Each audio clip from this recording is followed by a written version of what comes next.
আজকের এই জীবনে ব্যক্তি জীবনে হারাম হচ্ছে, হারাম খাবার ভক্ষণ করা যাবে না।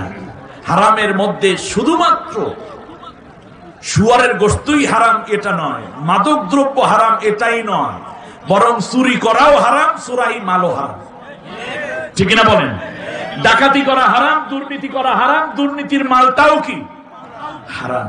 অন্যের সম্পদ লুণ্ঠন করে ঠকাইয়া বোনের সম্পত্তি ভাই অন্যায় ভাবে নিয়ে গেছেন, হারাম আপনার জন্য। দ্রুত হারামকে বর্জন করুন। কান খাড়া করে শুনেন, মদিনায় হঠাৎ করে কিছুটা দুর্ভিক্ষ দেখা দিল। বিশ্বনবী সাল্লাল্লাহু আলাইহি ওয়াসাল্লাম ঘোষণা করে দিলেন, ও আমার সাহাবীরা, সবাইকে জানাইয়া দাও যাদের সাহায্য নেওয়া দরকার বাইতুল মালের মধ্য থেকে তাদের সকাল থেকে আগামীকাল ফজরের পর থেকে সাহায্য দেওয়া হবে। নারী পুরুষ যার যার খাবারের প্রয়োজন আল্লাহর নবীর কাছে চলে আসলো।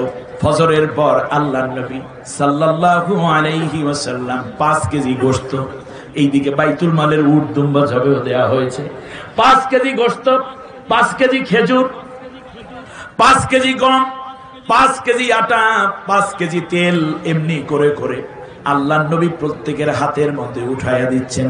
উঠাইয়া দিতে দিতে জোহরের ওয়াক্ত হয়ে গেছে।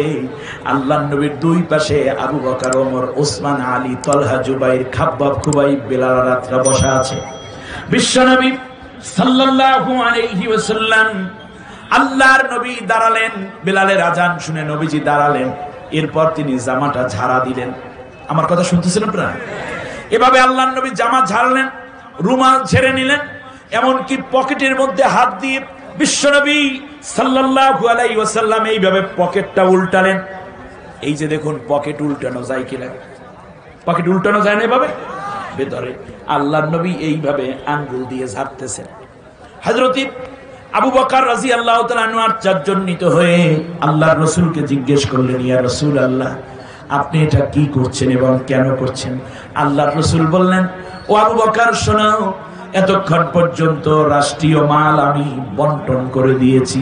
এর যদি একটা গমের কণা কিংবা একটা জবের কণাও যদি আমি মুহাম্মদুর রাসূলুল্লাহর পকেটের মধ্যে থেকে যায়, আর এই অবস্থায় যদি আমি নামাজে দাঁড়াই, আমার বিশ্বাস এই নামাজ আল্লাহ রাব্বুল আলামিনের দরবারে কবুল হবে না। একটু খেয়াল করুন, জবাবদিহিতা তাকওয়া কাকে বলে? দুর্নীতিমুক্ত সমাজ তো 50 বছরও কায়েম করতে পারেন নাই, বরং আরো বেড়েছে, সামনে আরো বাড়বে। দুর্নীতিমুক্ত সমাজ যদি রাজনীতিবিদ সত্যি চান, তাহলে আর কোনো বিকল্প রাস্তা নাই। আল্লাহর কোরআন ভিত্তিক একটি রাষ্ট্র যারা কায়েম করতে চান, তাদেরকে রাষ্ট্র ক্ষমতায় যাওয়ার সুযোগ করে দেন, দেখবেন দুর্নীতিমুক্ত একটি রাষ্ট্র আমরা উপহার দিতে সক্ষম হব।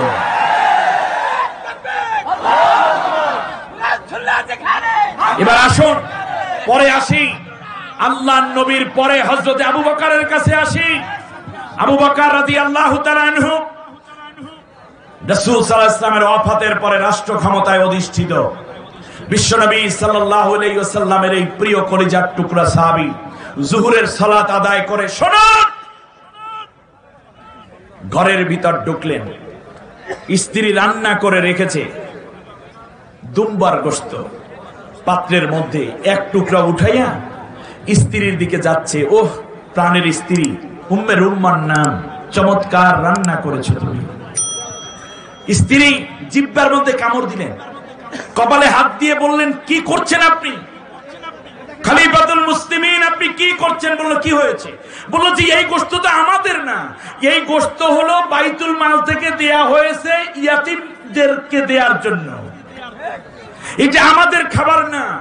তাহলে অর্ধেকটা পৃথিবীর শাসকের স্ত্রী ইয়াতীমের খানা রান্না করে দেয়, আর আমাদের দেশের মেম্বার চেয়ারম্যানের সাথে দেখা করতে গেলে সিরিয়াল দেওয়া লাগে 5 দিন। কিসের রাষ্ট্র চালান আপনি? শুনুন, হযরতে ওমর, আলী, আবু বকর বললেন, আচ্ছা ঠিক আছে, আমাকে পানি দাও। পানি দেয়া হলো। আবু বকর রাদিয়াল্লাহু তাআলা আনহু পানি পান করলেন, পেট ভরে পানি পান করলেন এবং 2টা আঙ্গুল গলার মধ্যে পুশ করলেন। বমি হলো। বমি হওয়ার দ্বারা তিনি ক্লান্ত হলেন, পেটের পানি বের হলো, উদ্দেশ্য ছিল গোশত টুকরা যেন বের হয়ে যায়, কিন্তু খেয়াল করে দেখুন গোশত তো বের হয় নাই, বরং তিনি ক্লান্ত হলেন। বলেন আবার পানি দাও, আবার পানি দেয়া হলো। আবার আল্লাহর এই প্রিয় বান্দা গলার মধ্যে আঙ্গুল দিয়ে বমি করলেন, কিন্তু দেখা গেল গোশত আসে নাই। আরে আবু বকর ক্লান্ত, বললেন প্রাণের স্ত্রী, গোশত টুকরা হজম হয়ে যাওয়ার আগেই তুমি আমাকে আবার পানি দাও। পরকালীন জবাবদিহিতা, আল্লাহর ভয় যদি না হলে যত এমপি বানান, মন্ত্রী বানান, পুলিশ বানান, র‍্যাব বানান, মেম্বার, চেয়ারম্যান যা বানাবেন, আগে যা খাইছে তার চেয়ে বেশি খেয়ে দেশটাকে ঝুলাফুলা করে দেবে, ঠিক না? শুনুন, হযরত আবু বকর আবার পানি পান করলেন, গলার মধ্যে আঙ্গুল দিয়ে এবার বমি করলেন, গোশত টুকরা বেরিয়ে আসলো, কিন্তু পাকস্থলী ফেটে ব্লিডিং হলো, গলার বমির সাথে রক্ত বের হয়ে আসলো। হযরত আবু বকর রাদিয়াল্লাহু তাআলা আনহু গোশত টুকরাকে এভাবে ধরলেন, চোখের পানি মুছতে মুছতে বললেন, এক টুকরা গোশত তুমি মাত্র, কিন্তু তুমি যদি আমার শরীরের সাথে মিশে যাইতা, তাহলে আল্লাহর নবী বলেছেন কুল্লু লাহমিন নাবাতা মিনাস সুহতি কানাতিন নারু আওলা লাহু, যেই রক্ত এবং গোশত হারাম বস্তু থেকে তৈরি হবে, এই গোশত এবং রক্ত কোনোদিন জান্নাতে যাবে না, এটা জাহান্নামে যাবে। তোমার কারণে আমি আবু বকর জাহান্নামী হয়ে যেতাম। আল্লাহর কাছে ক্ষমা চাইলেন এবং বললেন, আল্লাহ আমি একটা দুম্বা তোমার ইয়াতীমদেরকে খাওয়াইয়া দেব, এটা সাদাকা। আবু বকরের জিন্দেগীর পরে চলে আসতেন হযরত ওমর ফারুক রাদিয়াল্লাহু তাআলা আনহুর সময়। ওমর ফারুক রাদিয়াল্লাহু তাআলা আনহু গভীর রাতে তিনি রাষ্ট্রীয় দায়িত্ব পালন করছেন, লেখালেখির কাজ। ওই রাষ্ট্রের প্রায় অর্ধেকটা পৃথিবীর শাসন করছেন হযরত ওমর। এই বিশাল রাষ্ট্রের চিফ জাস্টিসের দায়িত্ব পালন করেন হযরত আলী রাদিয়াল্লাহু তাআলা আনহু। গভীর রাত্রি আলী রাদিয়াল্লাহু তাআলা আনহু এসে হযরত ওমরের দরজায় নক করলেন, টুকটুক করে আওয়াজ দিলেন। হযরত ওমর জিজ্ঞেস করলেন, এই রাত্রে কে তুমি? বলল, আনা আলী, আমি আলী আসছি। হযরত ওমর রাদিয়াল্লাহু তাআলা আনহু দরজা খুলে দিলেন। দুইজন দাঁড়ানো, বাতিটা জ্বলতেছে, বাতিটা ল্যাম্প কপি, আমাদের এই দক্ষিণাঞ্চলে চেরাগ বললে তাড়াতাড়ি, চেরাগ জ্বলতেছে, দুইজন দাঁড়ানো। হযরত ওমর জিজ্ঞেস করলেন, আলী এত গভীর রাত্রে তুমি আমার কাছে কেন এসেছো? হযরতে আলী বললেন, পারিবারিক বিষয়ে একটা জরুরি আলোচনা করতে এসেছি। পারিবারিক ব্যাপারে জরুরি আলোচনা করতে এসেছি, কারণ পারিবারিক কিছু বিষয় একান্ত মুরব্বীদের সাথে পরামর্শ করা হয় না। হযরত ওমর রাদিয়াল্লাহু তাআলা আনহু একটু নিচু হয়ে চেরাগটাকে উঠাইলেন, ফুদিয়া নিভাইয়া দিলেন। হযরতে আলী তখন দাঁড়ানো, ঘরের ভেতর থেকে বাতিটা জ্বালাইয়া অন্য চেরাগ ধরাইয়া নিয়ে আসলেন। এই ফাঁকে হযরতে আলী দেখলেন চেরাগ যেটা জ্বলতেছিল ওটার মধ্যে তেল আছে না নাই, দেখলেন তেল ভরা আছে। দুইজন আলোচনা করলেন, কথাবার্তা শেষ করে আলী চলে যাচ্ছেন, দরজা পর্যন্ত হযরতে ওমর আগাইয়া দিচ্ছেন। মাঝখানে জিজ্ঞেস করলেন, ওমর আপনি কি আমাকে চিনেন না? বলে, চিনি। আমি চিফ জাস্টিস। বলে, হ্যাঁ জানি। আমি হাসান হুসাইনের পিতা, আপনি কি ভুলে গেছেন? বললেন, না ভুলি নেই। আমি ফাতেমার স্বামী, আপনি কি ভুলে গেছেন? বলল, না তা তো ভুলি নেই। আমি যে জান্নাতের সুসংবাদ প্রাপ্ত একজন সাহাবী, আল্লাহর নবী যাকে আসাদুল্লাহ বলেছেন, আমি নবীর মেয়ের জামাই, আপনি কি তা ভুলে গেছেন? কয়, না ভুলি নেই, সব ঠিক আছে। আলী এমন করে তুমি কেন বলো? আমার ভাই একটু খুলে বলো। বলল যে এই পৃথিবীতেই এমন কোন ভদ্রতা আছে, ঘরে কোনো মেহমান আসলে কি কেউ চেরাগ নিভাইয়া অন্ধকারের মধ্যে মেহমানকে রাখে? আমি টেস্ট করে দেখলাম চেরাগের মধ্যে তেলও ভরা আছে। আপনি কেন এই চেরাগটা বন্ধ করে আমাকে অন্ধকারের মধ্যে রাখলেন? আমি লজ্জা বোধ করেছি। হযরতে ওমর রাদিয়াল্লাহু তাআলা আনহু বললেন, আলী রে, ওই চেরাগটা হলো রাষ্ট্রীয় টাকায় কেনা। ওর ভিতরে যে তেল ছিল এটা বাইতুল মালের টাকা দিয়ে কেনা তেল, আর আমি বসে বসে রাষ্ট্রের কাজ করতেছিলাম। এই জন্য তোমাকে যখন প্রশ্ন করলাম কেন এসেছো, তুমি বলেছো পারিবারিক আলোচনা করার জন্য আমি এসেছি। আমি মনে করেছি জনগণের তেল পুড়ে জনগণের চেরাগ জ্বালাইয়া পারিবারিক আলোচনা করা হারাম, এই জন্য আমি জনগণের চেরাগ নিভাইয়া দিয়া পারিবারিক আলোচনা করার জন্য পারিবারিক চেরাগ জ্বালাইয়া আলোচনা সেরেছি। হযরত আলী রাদিয়াল্লাহু তাআলা আনহু আবার অভিযোগ করলেন, আপনি এটা ভালোই করেছেন, কিন্তু একটা চেরাগ নিভাইয়া একজন চিফ জাস্টিসকে এইভাবে অন্ধকারে রেখে তারপরে আপনি অন্য চেরাগ আনতে গেলেন। এই মাঝখানে যদি জ্বালানো থাকতো চেরাগটা, ভদ্রতাও রক্ষা হইতো, নয় 2-3 ফোঁটা তেল যাইতো, তাতে কি হতো? হযরতে ওমর আর সহ্য করতে পারলেন না। হযরতে আলীর কপালের মধ্যে চুমু খেয়ে বললেন, আলী রে, আমার তো ভয়টা ওখানেই, যখনই জানতে পেরেছি পারিবারিক আলোচনা, রাষ্ট্রীয় কোনো আলোচনা নয়। তুমি চিফ জাস্টিস রাষ্ট্রের আলোচনা করতেও তো আসতে পারো বিচার বিষয় নিয়ে, কিন্তু যদি আমি তোমাকে বসাইয়া চেরাগ জ্বালাইয়া রেখে ঘরের ভিতর থেকে অন্য চেরাগ আনতে আনতে যদি 1 ফোঁটা কিংবা 2 ফোঁটা তেলও পোড়া যাইতো, আমি ভয় করে কিয়ামতের ময়দানে জনগণের এই 2 ফোঁটা তেল নষ্ট করার অপরাধে কাল কিয়ামতের দিন আল্লাহর কাছে আমি আসামি হয়ে যাব।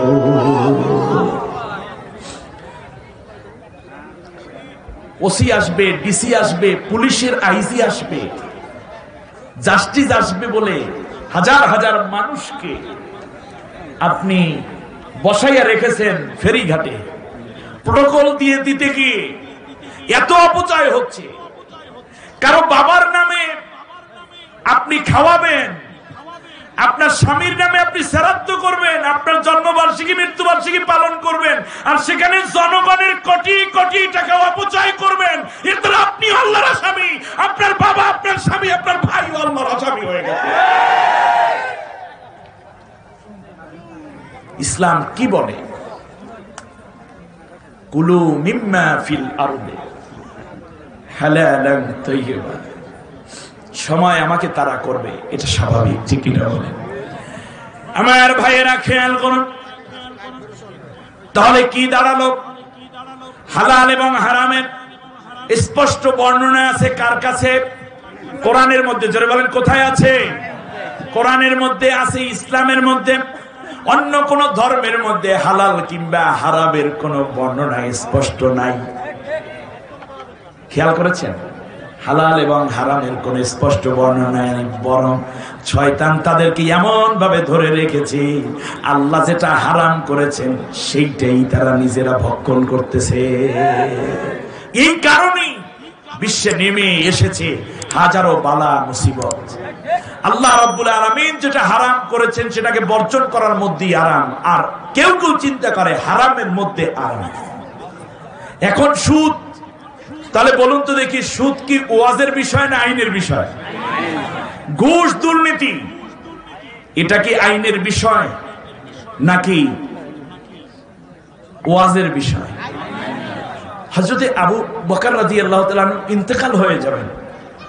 ইন্তেকাল হওয়ার 3 দিন আগে তিনি 2 বার হঠাৎ বেহুশ হয়ে পড়লেন। হযরতে ওমর, উসমান, আলী রিদওয়ানুল্লাহি তাআলা আলাইহিম আজমাইন তাকে দেখতে গেলেন একত্রে। হযরতে আবু বকর রাদিয়াল্লাহু তাআলা আনহুর মুখ থেকে তখন কেমন যেন একটা পোড়া পোড়া গন্ধ আসছিল।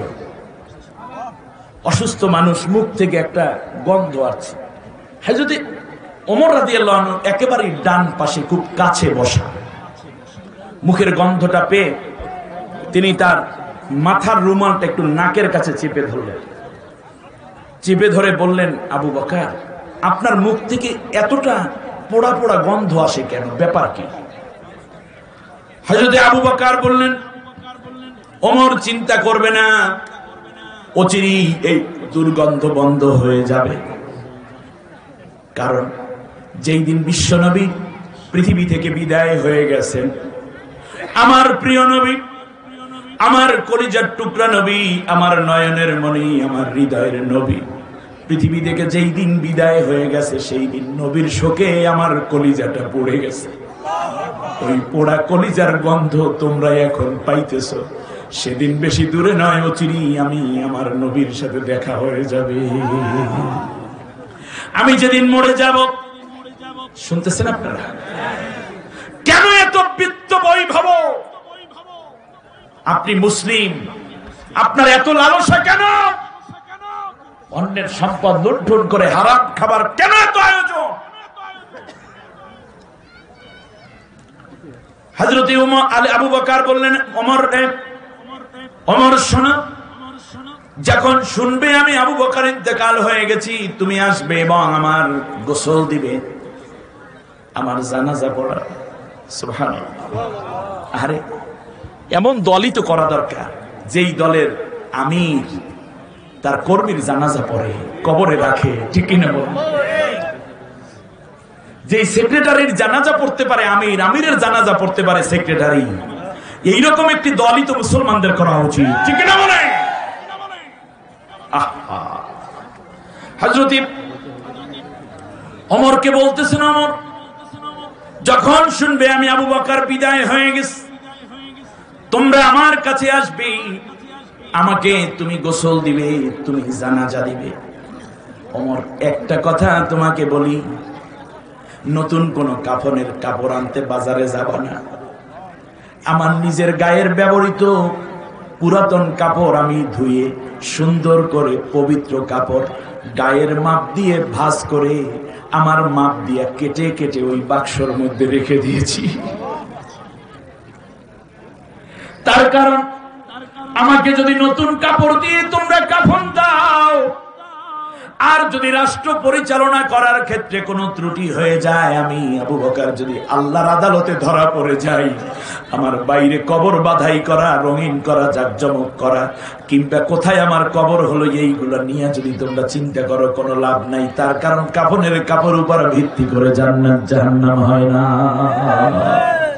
পুরান কাপড় দিয়ে কাফন জড়িয়ে দিবে, এরপরে তুমি জানাজা দিয়ে আমার লাশ আল্লাহর নবীর কদম মোবারকের পাশে রেখে দিবা। যদি আল্লাহর নবী অনুমতি দেন, তাহলে তার ডান কাঁধ বরাবরে আমারে শোয়াইয়া দিও।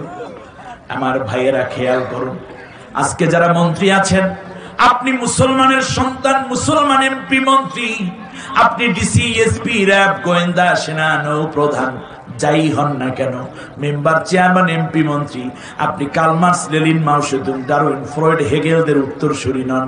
আপনি হচ্ছেন মুহাম্মদুর রাসূলুল্লাহ এবং আবু বকর, ওসমান, আলী, তলহা, জুবাইর, খাব্বাব, খুবাই, বিলাল আরবদের উত্তরসূরি। আপনার শরীরের মধ্যে হারাম যাওয়ার কথা না। অতএব আজকের এই জীবনে, ব্যক্তি জীবনে হারাম হচ্ছে, হারাম খাবার ভক্ষণ করা যাবে না। হারামের মধ্যে শুধুমাত্র শুয়ারের গোশতই হারাম এটা নয়, মাদক দ্রব্য হারাম এটাই নয়, বরং চুরি করাও হারাম, চোরাই মালও হারাম, ঠিক না বলেন? ডাকাতি করা হারাম, দুর্নীতি করা হারাম, দুর্নীতির মালটাও কি হারাম। অন্যের সম্পদ লুণ্ঠন করে ঠকাইয়া বোনের সম্পত্তি ভাই অন্যায় ভাবে নিয়ে গেছেন, এটা হারাম আপনার জন্য। দ্রুত হারামকে বর্জন করুন। সামাজিক ভাবে হারাম হচ্ছে অন্যের হক নষ্ট করা। আপনার প্রতিবেশীকে আপনি কষ্ট দিচ্ছেন, এটা হারাম। আপনি মিথ্যা মামলা দিয়ে অন্য কাউকে আপনি নির্যাতন করছেন, এটা হারাম। এই কাজগুলো করা যাবেই না, ঠিক না বলেন? আপনি দেখুন, আমরা তাকদীরকে বিশ্বাস করি কিনা, আমার দিকে তাকান, তাকদীরকে বিশ্বাস করি কিনা? আচ্ছা, আমার তাকদীরে যদি লেখা থাকে আমি 1000 কোটি টাকার মালিক হব, ঠিক আছে কিনা? পথ হলো দুইটা, একটা হালাল পথ আর একটা হারাম পথ। বিশ্বাস করুন, আপনার যদি 1000 কোটি টাকা হতে 1 টাকাও বাকি থাকে, ততদিন আপনার কাছে আজরাইল আসবে না, আসবে না, আসবে না। আপনি 1000 কোটি টাকা হওয়ার পরই আজরাইল আপনার জান কবজ করবে। তার কারণ আমরা জানি, আমরা তাকদীরকে বিশ্বাস করি। ওয়াল কদরে খায়রিহি ওয়া শাররিহি মিনাল্লাহি তাআলা। আমরা চেষ্টা করব পথ দুইটা, হালাল পথ কিংবা হারাম পথে। এই পৃথিবীতে যারা ধনী হয়েছে বিশ্বে, তারা হারাম পথে হয় নাই, অনেকে হালাল পথেও হয়েছে। বিশ্বের বড় বড় ধনী দেখবেন ইসলামের পথে থেকেই তারা ধনী হওয়ার সুযোগ আল্লাহ তাদের করে দিয়েছেন। অতএব আপনি যদি পুলিশ হন, আপনি যদি চান আমার প্রমোশন হবে, অন্যায় ভাবে মিথ্যা মামলা দিয়ে অন্য কাউকে খামোখা তালাশ করে প্রমোশন তালাশের দরকার নাই। প্রমোশন হওয়ার পরে হতে পারে আপনি শেষই হয়ে গেছেন, বরং আপনি অপেক্ষা করুন। আপনি যদি আইজি হওয়ার তাকদীরে থাকে, পৃথিবীতে কেউ ঠেকাতে পারবে না, আইজি না হওয়া পর্যন্ত আপনার ইন্তেকালই হবে না, ঠিক কি না? সুতরাং হারাম পথে নয়, আমি যদি ছোট্ট স্মৃতিচারণ করি, বাবা, মা, ভাই, বোন, ভাবি, স্বজন, ছোট ভাই সবাইকে যখন অন্যায়ভাবে জুলুম করে এক রাতে হত্যা করা হলো, বাঁচাইয়া রেখেছেন আল্লাহ। দুইটা বোন, ঠিক আছে কিনা? দুই বোন এদেশে যায় ওদেশে যায়, ইয়াতিম অসহায়ের মতো ঘোরে, কিন্তু তাকদিরে ছিল তিনি প্রাইম মিনিস্টার হবেন। আল্লাহ প্রাইম মিনিস্টার বানাই দিয়েছেন। স্বামী মারা যাওয়ার পরে দুইটা ইয়াতিম সন্তান নিয়ে আরেক নারী ঘুরতেছে, কোথায় যাব? আল্লাহ পর পর 3 বার প্রধানমন্ত্রী বানাই দিয়েছে। এর মানে আপনার তাকদিরে যেটা আছে সেটা আপনি পাবেন। পথ দুইটা, একটা বৈধ পথ আর একটা অবৈধ পথ। যদি আপনি অবৈধ পথে আসেন তাহলেও হবেন, বৈধ পথে আসেন তাহলেও হবেন। যতবার হওয়া তাকদিরে আছে ততবার হতে পারবেন। কিন্তু অবৈধভাবে গেলেই, অবৈধভাবে সম্পদ আনলি, অবৈধভাবে আপনি কর্তৃত্ব করতে গেলে আল্লাহর কাছে জবাবদিহি করা লাগবে। আর যদি বৈধভাবে আসেন তাহলে আল্লাহ এটা নেক আমলে পরিণত করে জান্নাতি করে দিবেন।